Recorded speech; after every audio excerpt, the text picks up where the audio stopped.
The last 1 to 2 years of my life have been the hardest times that I've had to deal with. And what most people do when they deal with hard times, and there's no judgment, it's understandable, is just bury their head in the sand and wait for the storm to blow over, which works. Except it comes at a cost, which is, one, you got a big pile of crap that you have to deal with when you come out of it, which you're not going to feel inclined to deal with as far as trauma and suppressed emotion. And two, you've got a bunch of distraction and coping mechanisms and addictions that got you through that period that you're not going to feel particularly inclined to drop, that you're going to be saddled with.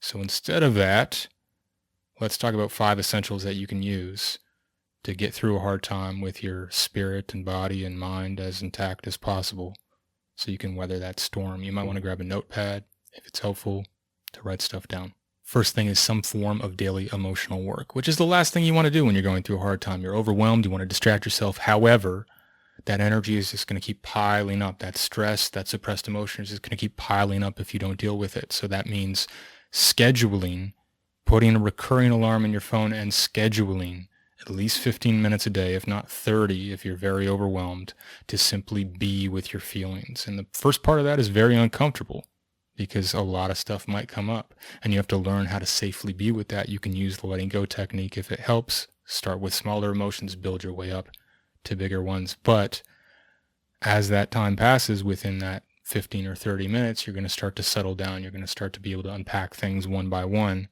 and get ahead of things, as opposed to just day by day, more stuff, more stress piling on, more need to constantly escape from that pile on.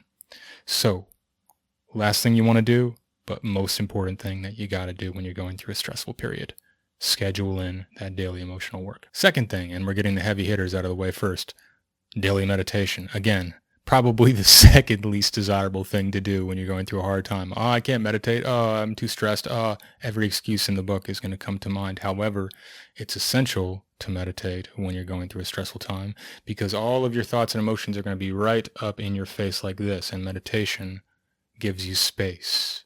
And that daily repetition of the meditative practice keeps giving you space so that you're not overwhelmed by those thoughts or those what ifs or those fear scenarios. You're getting enough space to see where you're at, to zoom out, to remember that now is not forever and this too shall pass. So that daily meditation practice is essential to schedule in. Again, set a recurring alarm for sometime shortly after you wake up to get at least 15 minutes of meditation in.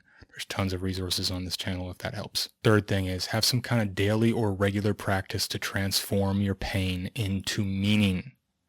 When you're going through a hard time, it's easy to get stuck in a feeling where things are meaningless. You feel despair. You don't feel that deeper sense of meaning. And that can come from simply acknowledging what you're feeling and then channeling it into something meaningful. For me, it's creating meditations that are related to what I'm feeling, but can also help other people. For you, it might be something artistic. It might be indirect, like going to volunteer, but taking what you're feeling and using it to channel into some daily thing that you can do on a repetitive basis that connects you to a sense of meaning, some kind of creative offering. It could be anything.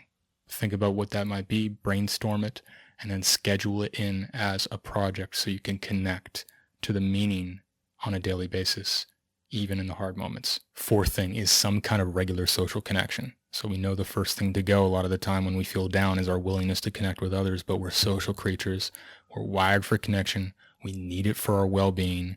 So schedule it in, make it non-negotiable. If not every day, then at least multiple times a week, or at least a couple times a week minimum, whether it's a meetup group, whether it's calling a friend, whether it's talking to a therapist, if that's within your means, but something that you do on a regular basis. Again, feel free to write it down and brainstorm what that might be and start committing to that so you can get your cup filled in that way. Even if you don't initially feel like it, you know, oh, I have to go do this thing or talk to this person. I've committed to that.